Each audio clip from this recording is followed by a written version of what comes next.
How to activate voice mode in Claude AI. The first thing first is launch your Claude AI, and for you to be able to use this application, you have to create an account. Once you have successfully created an account, make sure that you're fully logged in.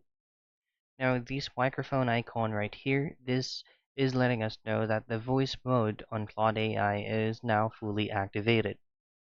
Now, if that application or if that icon is not showing on your end, then all you have to do is just to press and hold the Claude AI icon. Then head over directly to the eye icon right there. Scroll down and head over to App Permissions. Now head on Microphone, and then in here all you have to do is just to choose on Allow Only while using this app or Ask Every Time. Now once you have fully allowed it, you will now then head to the Claude AI application and you should be able to use the microphone icon. And that is how you activate voice mode in Claude AI.